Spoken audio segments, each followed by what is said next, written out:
نبی پاک صلی اللہ تعالی علیہ وسلم نے حج ایک فرمایا، قربانی حضور جس دن مدینے آئے اس وقت شروع فرمائی، اور ہر سال حضور قربانی دیتے تھے، ہر سال دو جانور ذبح فرمائے۔ یا رسول اللہ صلی اللہ تعالی علیہ وسلم، دو کا کیا مقصد فرمایا؟ ایک میری طرف سے، ایک میری غریب امت کی طرف سے۔ یا رسول اللہ صلی اللہ علیہ وسلم کس طرف سے فرمایا؟ ایک میری طرف سے، ایک میری امت کی طرف سے۔ کبھی فرمایا ایک میری طرف سے، ایک میرے اہل بیت اور میری امت کی طرف سے۔ دو جانور حضور نے ذبح فرمائے، اور پھر میرے حبیب پاک صلی اللہ تعالی علیہ وسلم کے غلام مولا علی شیر خدا، ابن ماجہ کی روایت ہے، حضرت علی شیر خدا فرماتے ہیں کہ نبی پاک علیہ الصلوۃ والسلام دو جانور ذبح کرتے تھے۔ خود حضرت علی کی جب باری آئی تو انہوں نے بھی دو فرمائے۔ تو صحابہ نے پوچھا کہ علی دو کیوں؟ دو کس لیے؟ تو حضرت علی رضی اللہ تعالیٰ عنہ فرمانے لگے، مجھے میرے حبیب نے وصیت فرمائی تھی کہ علی تو نے دو کرنے، ایک اپنی طرف سے کیا کرنا، ایک میری طرف سے کرنا۔ تو میں ایک اپنی طرف سے دیتا ہوں، ایک اپنے نبی پاک کی طرف سے دیتا ہوں صلی اللہ علیہ۔ دو جانور۔ آپ لوگوں نے سنی ہوئی ہے یہ بات کہ مہینہ کھانا نہیں پکتا تھا حضور کے گھر میں۔ حضرت عائشہ فرماتی ہیں 3 چاند اور 3 سورج کٹھے کبھی نہیں دیکھے جب ساتھ روٹی بھی کھائی ہو، یعنی 3 دن مسلسل کبھی کھانا نہیں کھایا۔ قربانیاں کتنی دیں بولیے؟ حضرت علی شیر خدا کا مکان کوئی نہیں اپنا، کوئی گھر نہیں بنایا۔ مولا کائنات شیر خدا، میں نے یہ بات پھر دوہرا رہا ہوں، پہلے بھی میں نے عرض کی تھی، پکا کرنے کے لیے دوہرا رہا ہوں۔ حضرت علی کا کوئی کاروبار نہیں بظاہر۔ بی بی صاحبہ فرماتی ہیں کہ کئی ہفتے صرف سرکہ اور کھجوریں۔ قربانیاں کتنی؟ اسی سارے صاحب لان ٹورے ہیں کہ ساڑھے تے لگ دیئے کہ نہیں، پکا۔ اور پھر جب بات ہوتی ہے دینے کی تو ماحول اور ہوتا ہے، جب لینے کی باری ہوتی ہے تو ماحول اور ہوتا ہے۔ قربانی واجب ہے اس شخص پر جس کے پاس 52.5 تولے چاندی یا 7.5 تولے، لیکن میں 7.5 تولے والا فتویٰ نہیں دیتا، میں 52.5 تولے چاندی والا فتویٰ دیتا ہوں، اس لیے کہ 52.5 تولے چاندی تو شاید تولہ یا 1.5 تولہ سونے کے برابر ہی ہو جائے، ٹھیک ہے نا جی؟ تو 7.5 تولے سونا 50-60 ہزار روپیہ جس آدمی کے اکاؤنٹ میں موجود ہے وہ قربانی کرے۔ بلکہ امام شافعی رحمۃ اللہ علیہ فرمایا کرتے تھے جس نے 3 کمروں کو تالا لگایا ہوا ہے وہ 3 کمرے فارغ ہیں، اس کے کسی کام کے نہیں، ان کی قیمت کا حساب لگائے۔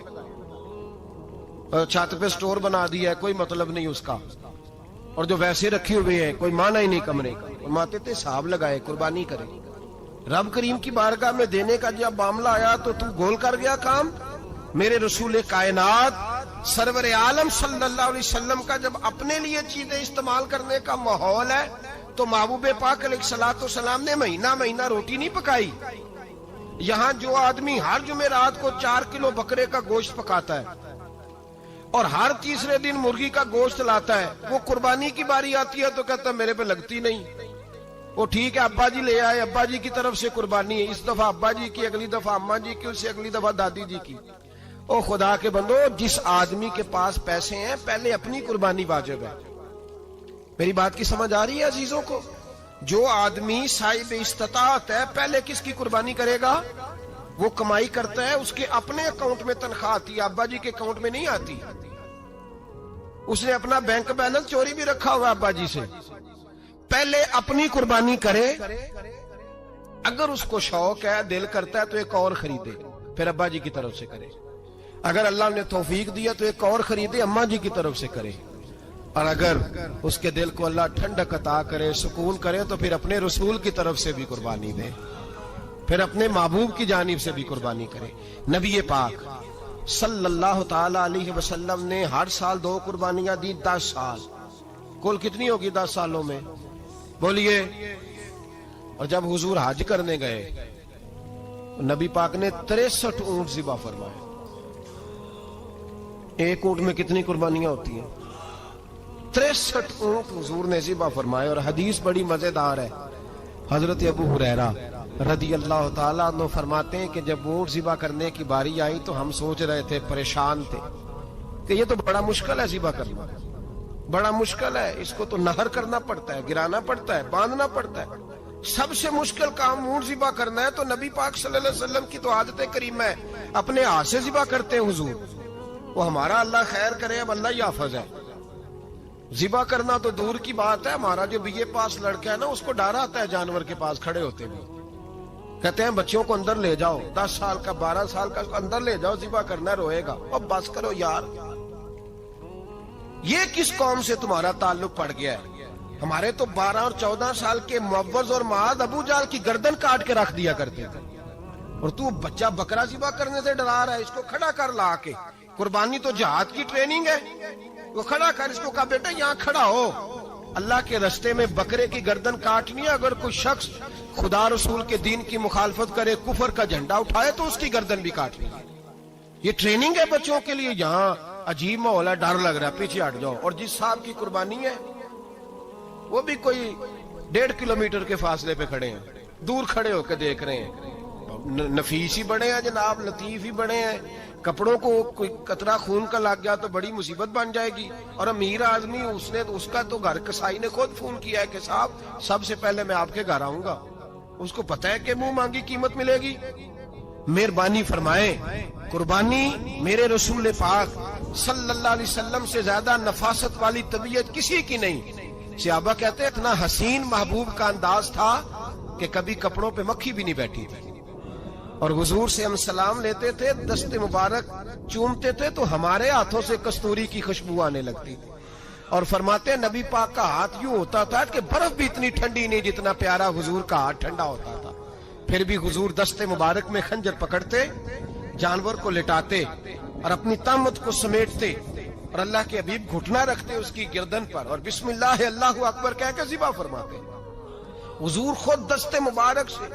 تو اتنا زیادہ نازک مزاج ہو گیا ہے کہ اب یہ والی سنت ادا کرنا مشکل ہو گیا تیرے لیے. 63 اونٹ ہیں. اور صحابہ کرام علی مریدوان فرماتے ہیں کہ حال یہ ہے، ہم سوچ رہے ہیں کیسے ذبح کریں گے، کیا کریں گے، کیسے گرائیں گے.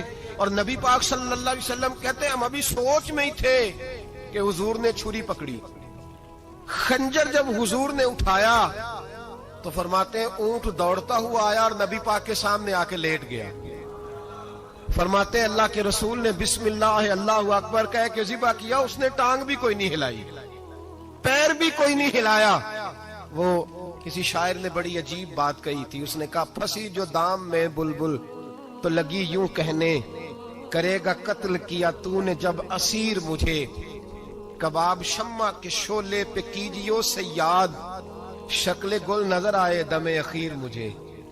وہ کہتے ہیں بلبل کو شکاری، سیاد شکاری نے پکڑ لیا بلبل کو، تو سیاد سے بلبل کہنے لگی تو نے پکڑا ہے تو قتل تو کرے گا ہی نا، کھائے گا تو صحیح، ایک میری منت ہے. شکاری کہنے لگا وہ کیا؟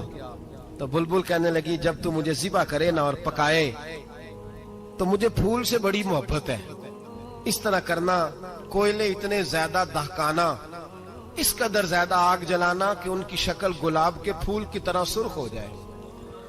تو جب تو مجھے ان پر جلائے گا تو مجھے تکلیف نہیں ہوگی، اس لیے کہ محبوب کا چہرہ جو سامنے آ جائے گا مجھے تکلیف نہیں ہوگی. پھنسی جو دام میں بلبل تو لگی یوں کہنے، کرے گا قتل کیا تو نے جب اسیر مجھے، کباب شمع کے شولے پہ کیجیو سیاد، او شکل گل نظر آئے دم اخیر مجھے.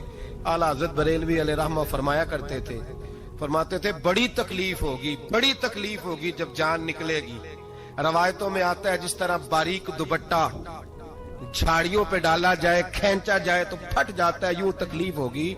پر فرمانے لگے رسول اللہ کے غلام کو کوئی تکلیف نہیں ہوگی. حضور کیوں؟ فرمایا اس لیے کہ جب جان نکلنے لگے گی تو سامنے جلوہ والضحیٰ آ جائے گا. حضور کے جلوے ہوتے رہیں گے تو پتہ ہی نہیں چلے گا جان کیسے نکل گئی. پھنسی جو دام میں بلبل. تو صحابہ فرماتے ہیں کہ اونٹ دوڑتا ہوا آیا، حضور کے سامنے آ کے لیٹا، نبی پاک نے ذبح فرمایا اور فرماتے حد ہو گئی. حضور نے توجہ فرمائی تو دوسرا دوڑتا ہوا آ گیا، تیسرا آ گیا. حضرت ابو ہریرہ فرمایا کرتے اونٹ ایک دوسرے کو دھکے دیتے تھے، پیچھے ہٹ جا، پہلے میں نے جانا ہے.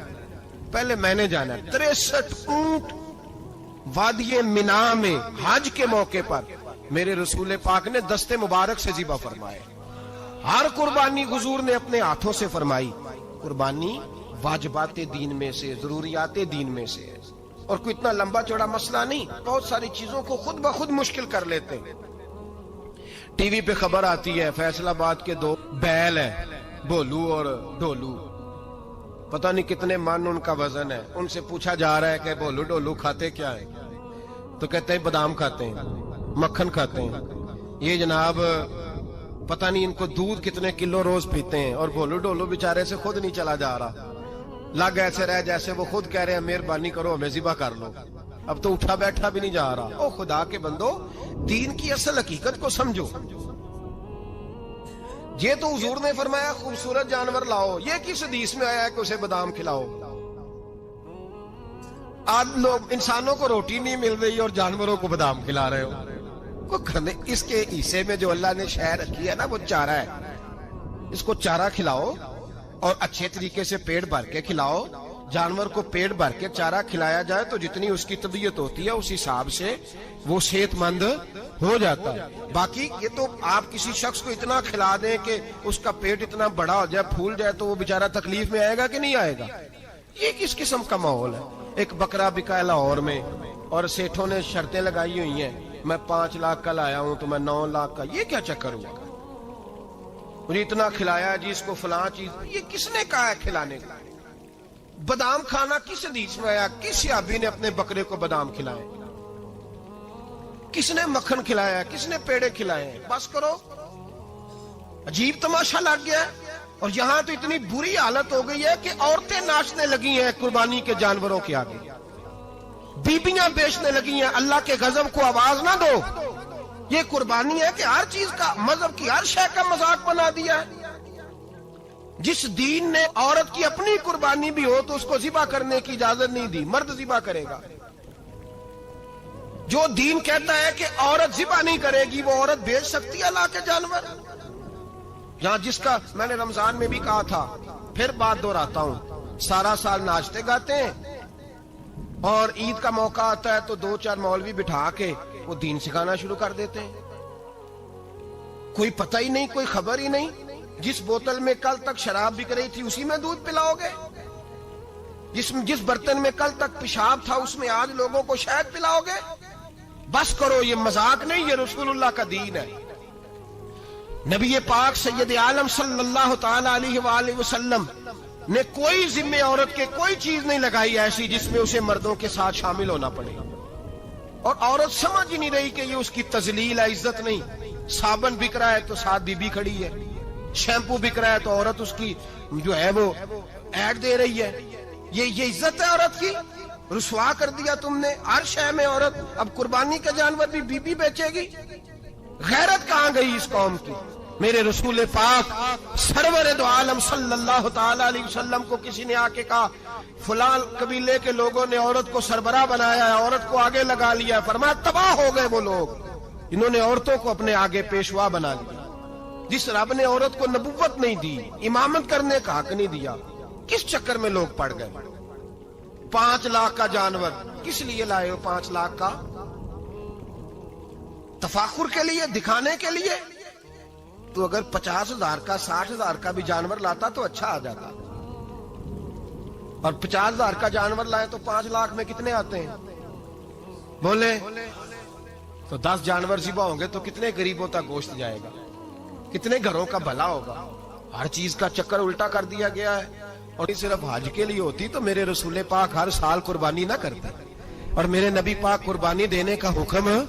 ایک اور بات بڑی لوگ پوچھنے لگے، کہتے جی گائے کی ہوتی ہے، بھینس کی بھی ہوتی ہے کہ نہیں؟ چلو جی اب نئی بات نکل آئی. حدیث پاک میں لفظ آیا اونٹ کا، نبی پاک نے فرمایا بکرا 1 سال کا، گائے 2 سال کی، اونٹ 5 سال کا. حدیث میں لفظ آ گیا اونٹ کا. آپ کو بندہ کہے پہلے بتائیں نر کا کہ مادہ کا، تو میں کدھر سے آپ کو حدیث نکال کے دوں جس میں نر بھی اور مادہ علیحدہ علیحدہ ہو؟ حدیث پاک میں ذکر آ گیا دمبے کا، مینڈے کا. اب باقی جو سارے جاگ رہے ہیں نا، اب غور فرمائیں، باقی ایک بکرا ہے، ایک چھترا ہے، ایک دمبا ہے، ایک دیسی بکرا ہے، ایک پہاڑی بکرا ہے، تو علیحدہ علیحدہ لفظ کہاں سے نکال کے دیے جائیں؟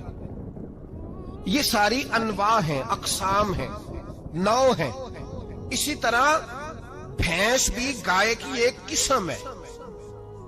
امام اعظم ابو حنیفہ فرماتے ہیں نوع منہ، یہ اس کی ایک قسم ہے، نوع میں سے ہے، گائے کی نوع میں سے.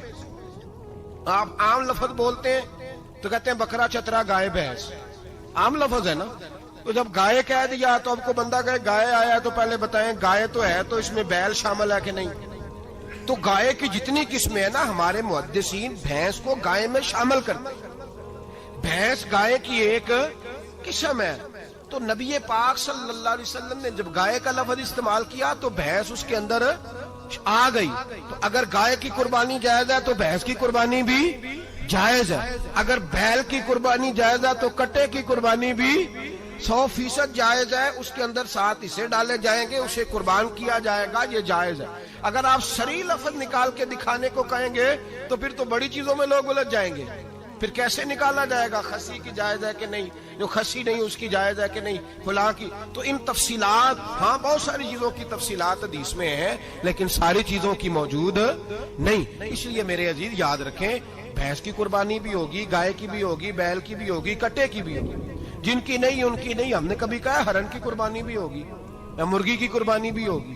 تو حدیث مبارکہ کے اندر جو چیزیں موجود ہیں ان کی جتنی اقسام ہیں ان سب کی قربانی کرنا ہاں جائز ہے. اور میرے نبی پاک صلی اللہ علیہ وسلم نے فرمایا جانور خوبصورت ہو، لنگڑا نہ ہو، کانا نہ ہو، زخمی نہ ہو، خوبصورت جانور لاؤ، اس کو لا کے ذبح کرو. لوگ کہتے ہیں چلو اتنے پیسے اللہ کے راستے میں دے دیں تو یہ کافی نہیں کافی. مسلم شریف میں، بخاری شریف میں میرے نبی پاک سید عالم صلی اللہ تعالی علیہ وسلم نے فرمایا 10 ذی الحج کو اللہ کی نظر میں ابن آدم کا سب سے پسندیدہ عمل. لیکن نا 10 ذی الحج کو، کل 10 ذی الحج ہے تو بڑے کام ہوں گے. فجر کی نماز بھی ہوگی، تکبیرات تشریق بھی پڑھی جائیں گی. آج فجر سے شروع ہو گئی نا، 9 کی فجر سے لے کر 13 کی عصر تک تکبیرات تشریق پڑھی جائیں گی. اللہ اکبر، اللہ اکبر، لا الہ الا اللہ واللہ اکبر، اللہ اکبر وللہ الحمد، اللہ اکبر، اللہ اکبر، لا الہ الا اللہ واللہ اکبر، اللہ اکبر وللہ الحمد، اللہ اکبر، اللہ اکبر، لا الہ الا اللہ واللہ اکبر، اللہ اکبر وللہ الحمد. کوشش کریں جب بھی پڑھیں 3 بار پڑھیں. تکبیرات تشریق بھی پڑھی جائیں گی. فجر کی نماز بھی کل ہوگی، عید کی نماز بھی ہوگی، لوگ اور بھی کوئی ذکر اذکار کریں گے. لیکن میرے نبی پاک صلی اللہ علیہ وسلم نے فرمایا 10 ذی الحج کو اللہ کو اپنے بندے کا جو کام سب سے زیادہ پسند ہے وہ یہ ہے کہ وہ اللہ کے راستے میں جانور کا خون بہائے. حالانکہ نمازیں بھی ہیں، اذکار بھی ہیں، تکبیرات بھی ہیں، سارا کچھ ہے، پر اللہ کو سب سے زیادہ کیا پسند ہے؟ جانور کو قربان کرنا. یہ اللہ کو بڑے خوبصورت لفظ نبی پاک علیہ السلام نے فرمایا قربانی کا جانور قیامت کے دن اپنے سینگوں اور کھروں سمیت آئے گا، اور جس نے قربانی کی ہوگی اس کی بخشش کروا کے اسے جنت میں لے کر جائے گا. تو فرمایا ابن آدم کا سب سے پسندیدہ عمل یہ، سب سے پسندیدہ، کہ وہ 10 ذی الحج کو قربانی کریں، کوشش کریں خود ذبح کریں اپنا جانور. یہ حضور کی سنت ہے. یہ نہ ہو سکے تو نبی پاک صلی اللہ علیہ وسلم نے اپنے ہاتھوں سے ذبح کرنے لگے حضرت فاطمہ کا جانور. تو فرمایا فاطمہ ادھر آ کے اس کے پاس کھڑی ہو جاؤ، میں تمہارا جانور ذبح کرنے لگا ہوں. اپنے جانور کے پاس کھڑے ہوں. میرے جو بھائی ذبح کرنے کا کام کرتے ہیں نا، قصاب ہم کہتے ہیں، سارے قصاب نہیں ہوتے، بہت سارے لوگ یہ سعادت حاصل کرتے ہیں اور بڑے نیکی کا کام کرتے ہیں. اللہ انہیں بڑی بہترین جزا عطا فرمائے گا، بڑا خیر کا کام کرتے ہیں. لیکن چونکہ رش ہوتا ہے ایسے لوگوں کے پاس، تھوڑی جلدی بھی ہوتی ہے. پہلی تو کوشش کریں تکبیر خود ڈالیں، یہ نہیں ہو سکتا تو قریب کھڑے ہوں. ہمارے ہاں ایک رواج یہ بھی ہے کہ 2 بندے ہاتھ رکھتے ہیں. ذبح وہ کر رہا ہوتا ہے تو جس کی قربانی ہوتی ہے اس کو کہتے ہیں تو بھی ساتھ ہاتھ رکھ. ہوتا ہے نا جی بہت ساری جگہوں. اب حکم یہ ہے شریعت اسلامیہ کا کہ جب جانور ذبح کریں گے تو پڑھیں گے بسم اللہ اللہ، بسم اللہ اللہ. ہاں نبی پاک صلی اللہ علیہ وسلم نے لمبی دعا پڑھی، صحابہ بھی لمبی دعا، انی وجہت وجہی للذی فطر السماوات والارض حنیفا وما انا من المشرکین، یہ بھی پڑھا. اور پھر میرے رسول پاک صلی اللہ علیہ وسلم نے یہ بھی کہا کہ اللہ میری طرف سے قبول فرما، میری امت، میری اہل بیت کی طرف سے قبول فرما.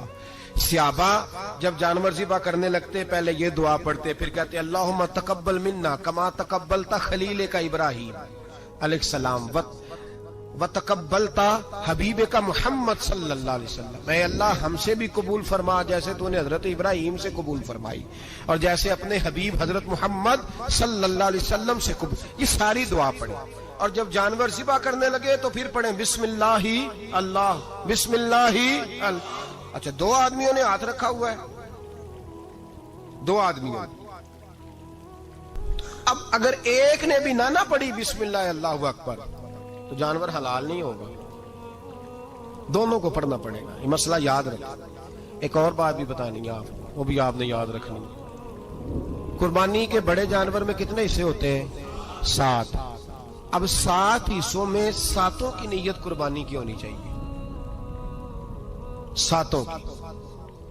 6 حصے ڈال گئے، جو چلے تھوڑے سے زیادہ امیر لوگ نہیں تھے، نارمل تھے، انہوں نے 6 حصے ڈال لیے۔ 7واں امیر آدمی تھا، اس کو جا کے کہا یار ایک حصہ نہیں مل رہا، تو چل تو نے تو 2-3 بکرے لیے ہوئے ہیں، تو بھی شامل ہو جا۔ اس نے پہلے تو کہا نہیں یار میں نے اب لے لی ہے، پھر جب اصرار کیا تو کہا چلو ٹھیک ہے بڑے گوشت کا قیمہ کرا لیں گے۔ تو اس طرح کرو، ڈال لو میرا بھی حصہ۔ اب 6 کی نیت قربانی کی، 7ویں کی گوشت کی، کسی کی بھی قربانی نہیں ہوگی، گئے سارے۔ اب اس کے لیے شرط کیا ہے کہ اس کو بھی آپ، اصل میں ہمیں مسائل نہیں آتے، نہ ہم سیکھتے ہیں نہ پتہ کرتے ہیں، پھر خرابی ہوتی ہے۔ اب اس سے کہیں کہ یار قربانی سے پہلے اپنی نیت کا اعادہ کر، اپنی نیت کا اعادہ کر، بتا کہ تیری نیت کیا ہے، اور اگر غلط ہے تو صحیح کر لے، تاکہ سب کی قربانی تو بتا۔ یہ جو تو رکھ رہا ہے قربانی، تو کس کی قربانی کر رہا ہے؟ دادا جی کے نام کی، ابا جی کے نام کی، اپنے پیر کے نام کی، استاد کے نام کی، یا رسول پاک صلی اللہ علیہ وسلم کے نام، نبی پاک کے نام کی؟ اس سے پوچھیں، اور جو وہ نیت بتائے اس نیت کی دعا ہوگی، اس کی طرف سے کہا جائے گا اے اللہ اس کی طرف سے اسے قبول۔ میری بات کی سمجھ آ رہی ہے میرے عزیزوں کو؟ اور اس ارادے کے ساتھ قربانی، اگر ایک کی بھی نیت خراب ہو گئی تو مسئلہ بگڑ گیا۔ اس لیے ان مسائل کو، اور نبی پاک کے نام کی جو قربانی ہوگی، سبحان اللہ۔ میں کرامات کا زیادہ قائل نہیں، ہم کرامات کے نہیں کیفیات کے قائل ہیں، کیفیات کی۔ اور دین ویسے بھی لفظوں کا نام نہیں، کیفیت کا نام ہے۔ میرے حصہ فرمایا کرتے تھے ہم کرامت سے زیادہ کیفیت کے قائل ہیں۔ اگر مرید ساری زندگی کرامتیں سناتا رہے اور کبھی اسے مدینے جانے کا شوق ہی پیدا نہ ہو، کبھی نبی پاک کے نام پہ آنسو نہ آئے، تو پھر کرامت کا فائدہ نہیں، کیفیت تو ملی نہیں اسے۔ ہم کیفیت، اسی طرح ہم نظرانے کے نہیں نظر آنے کے قائل ہیں۔ تو بھائی یہ یاد رکھ لیں، کیفیت کا نام دین ہے۔ نبی کریم علیہ الصلوۃ والسلام بائی دا وے ایک قضائے حاجت کے لیے ایک باغ میں تشریف لے گئے۔ حضور باغ کے اندر داخل ہوئے ہی تھے، اونٹ بندھا ہوا تھا، تو حضرت ابو درداء رضی اللہ تعالیٰ عنہ کہتے ہیں وہ اونٹ نے حضور کی طرف دیکھا تو اس نے رونا شروع کر دی۔ اصل میں دکھ پوچھنے والا کو ملے تو پھر ہی رونے کا مزہ آتا ہے، ہر جگہ تو دکھ سنایا بھی نہیں جا سکتا۔ ایسا ملے نا جو دکھ پوچھنے والا ہو، تسلی تشفی دینے والا ہو، جس کے کندھے پہ سر رکھ کے بندہ دیر تک روئے۔ اونٹ رونے لگا تو حضرت ابو درداء رضی اللہ تعالیٰ عنہ فرماتے ہیں نبی کریم علیہ السلام اس کی طرف بڑھے، حضور نے اس کی پشت پر ہاتھ رکھا تو وہ اور زیادہ رونے لگا۔ پھر میرے محبوب نے اپنے کان مبارک اس کے منہ کے قریب کیے تو اس نے کوئی بات کی۔ محبوب نے فرمایا بلاؤ نا اس کے مالک کو کہاں ہے۔ وہ جب آیا تو حضور صلی اللہ علیہ وسلم نے فرمایا کہ تم اسے اس کی ضرورت سے زیادہ اس پر وزن رکھتے ہو، اسے اذیت دیتے ہو، تکلیف پہنچاتے ہو۔ پھر حضور علیہ السلام نے فرمایا اسے کھانا اور پانی وقت پر نہیں دیتے، دھوپ چھاؤں کا خیال نہیں رکھتے۔ اور آخری لفظ حدیث کے محبوب فرمانے لگے تم اس کے بارے میں اپنے رب سے نہیں ڈرتے، اس کے حقوق کے تحفظ کے لحاظ سے تم اللہ کا خوف نہیں رکھتے، وہ تم سے پوچھے گا اس کے بارے میں۔ یہ حدیث حضرت ابو درداء رضی اللہ تعالیٰ عنہ نے سنی ہوئی تھی نا۔ جب آپ کا اپنا وقت وصال آیا نا تو حضرت ابو درداء نے بھی اونٹ رکھا ہوا تھا۔ جناب ابو درداء رضی اللہ تعالیٰ عنہ نے گھر والوں سے بھی معافیاں مانگی، رشتہ داروں سے بھی، دوستوں سے بھی، تو پھر اونٹ کے سامنے بھی جا کے کھڑے ہو کہنے لگے اونٹ دیکھنا اللہ کی بارگاہ بارگاہ میں میری شکایت نہ کر دینا، اس کے حضور کہہ نہ دینا کہ یا اللہ اس نے میرے حق نہیں ادا کیے۔ فرمایا میں نے کوشش کی ہے تیرے حقوق ادا کرنے کی، اور اگر کہیں کمزوری رہ گئی تو مجھ سے درگزر کرنا۔ نہیں، یہ انداز تھا ان لوگوں، جن باتوں کا ہمیں پتہ چل چکا ہے اس پر عمل کی بھی تو کوشش ہونی چاہیے۔ تو میرے عزیزوں، جانوروں کے حقوق میرے نبی کریم علیہ الصلوۃ والسلام نے بیان فرمائے۔ سب سے پہلی بات حضور نے یہ بیان کیا کہ جانور کو گالی نہ دو۔ ایک شخص نے ایک مرغ کو گالی دی تھی تو نبی پاک علیہ السلام نے فرمایا اسے گالی نہ دے، یہ تو تجھے آذان کے لیے بیدار کرتا ہے۔ پتہ نہ کچھ نوابزادوں اور شہزادوں کی نیند خراب کرتا ہے مرغا بھی، تو خیر مرغوں نے اذانیں پڑھنی چھوڑ دی۔ تکلیف کی بات ہے، خوشی کی بات نہیں، درد کی بات، یہ اذیت کی بات نہیں۔ وہ وطن بھی کو وطن ہے جس میں اذان کی آواز ہی نہ آئے، وہ دیش بھی کو دیش ہے۔ ہم جا کے اب بسنے لگے ہیں ٹاؤنوں کے اندر، سوسائٹیوں کے اندر، جہاں اذان کی آواز ہی نہیں آتی۔ کچھ جگہ ہے جہاں اذان کی آواز ہی نہ آئے۔ ہمارے ہاں جو غریب لوگ ہوتے ہیں نا، وہ گدا ریڑھی پہ دفعہ سبزی بیچتے ہیں۔ یہ ہمارے آج کل کنو بہت زیادہ ہے مارکیٹ میں، تو میں دیکھتا ہوں کہ سڑک کے اوپر گدے کو بھی کھڑا کیا ہوا، اس لیے کہ اب وہ اسی کے اوپر سارا دن رکھیں گے اس کو، اور شام تک جب تک بکے گا نہیں اس بیچارے کی خلاصی نہیں ہوگی۔ نبی پاک صلی اللہ علیہ وسلم نے فرمایا کہ جانور کو سواری بناؤ، کرسی نہ بناؤ۔ دو صحابہ بیٹھے تھے گھوڑے کے اوپر، ایک ادھر بیٹھا تھا ایک ادھر بیٹھا تھا، دونوں آپس میں باتیں کر رہے تھے۔ جس طرح ہمارے زمانے میں جو نئی کار خریدتا ہے نا، تو اس کا بھی کوئی واقف مل جائے تو وہ روڈ کے اوپر کھڑے ہو کے بات کرتا ہے، چونکہ روڈ تو اس نے الاٹ کرایا نا اپنے نام۔ تو میرے جیسا آدمی کئی دفعہ پیچھے ہو بھی نا، تو ایک دن بچہ مجھے کہنے لگا کہ زور سے ذرا ہارن دی، تو میں نے کہا یار اس کے پاس نئی دولت آئی ہے تو مطلب اس کو ہارن نہ دے، پتہ نہیں کہاں سے بولے گا، تو اس کا تو کچھ نہیں بگڑے گا، تو ہمارے لیے مسئلہ بنے گا۔ یہ عرض نہیں، اب یہ کھڑا ہے تو کھڑا، یہ اس کو لوگ چودراہٹ سمجھتے ہیں، یہ چودراہٹ نہیں ہوتی، اس سے یہ آپ کے کمزور ہونے کی علامت ہے۔ اس طرح چھوٹا آدمی اس طرح کے کام کرتا ہے، بڑے لوگ تو کسی کو تکلیف ہی نہیں دیتے کیونکہ وہ بڑے ہوتے ہیں۔ تو نبی پاک علیہ السلام نے دیکھا دو غلاموں کو، ایک کے گھوڑے کا منہ ادھر ہے دوسرے کا ادھر ہے، تو آپس میں گفت و شنید کر رہے ہیں۔ میرے رسول کریم علیہ السلام نے وہیں تنبیہ فرمائی، حکم دیا، فرمایا سواریوں کو سواریاں بنایا کرو، کرسیاں نہ بنایا کرو، جب تک چلنا ہو اس پر بیٹھو، اور جب بات کرنی ہو تو گھوڑے سے نیچے اترو، پھر بات کرو تو پھر دوبارہ گھوڑے پہ بیٹھو، کہ اس سے اتنا ہی کام لیا جائے جتنا وہ اس کا بوجھ برداشت کر سکے۔ عبداللہ بن مبارک نے نا کرائے پہ گھوڑا لیا تھا، کرائے پہ سواری لیتے۔ حضرت عبداللہ بن مبارک رحمۃ اللہ تعالیٰ نے ایک شخص سے کرائے پہ گھوڑا لیا کہ مجھے فلاں سفر پہ جانا ہے تو گھوڑا کرائے پہ دے دو۔ اس نے کہا جی کس نے جانا ہے؟ تو آپ فرمانے لگے میرا وجود دیکھ لے، میں نہیں جانا ہے۔ طے ہو گیا، آپ نے گھوڑا اس سے لے لیا۔ جب آپ جانے لگے تو ایک آدمی رستے میں ملا، کہنے لگا حضور کوفے جا رہے ہیں؟ فرمایا ہاں۔ کہنے لگا یہ میرا خط بھی لے جائیے گا، یہ میرا خط ہے، کتنا وزن ہوتا ہے خط کا، یہ میرا خط ہے، فلاں آدمی کو دیجیے گا۔ تو آپ فرمانے لگے تو میرے ساتھ واپس چل گھوڑے کے مالک کے پاس، اگر وہ اجازت دے گا یہ سفر گھوڑے پہ زیادہ رکھنے کا تو میں رکھوں گا، اگر وہ اجازت نہیں دے گا تو میں نہیں رکھوں گا۔ تو وہ آدمی کہنے لگا حضور اتنی چھوٹی چھوٹی باتوں کا کیوں خیال رکھتے ہیں؟ عبداللہ بن مبارک فرمانے لگے اس لیے کہ میں رحمت للعالمین نبی کا ماننے والا ہوں، میرے رسول پاک علیہ السلام رحمت للعالمین ہے، تو میں اتنا بھی ظلم جانور پر کر سکتا ہوں؟ میں پہلے اجازت لوں گا اس کے مالک سے، اس کے بعد پھر میں آگے جاؤں گا۔ تیسری بات حضور علیہ السلام نے فرمایا جو جانور جس مقصد کے لیے پیدا کیا گیا اسے وہی کام لینا ہے، دوسرا کام نہیں لینا، جس مقصد کے لیے پیدا کیا گیا۔ گھوڑا،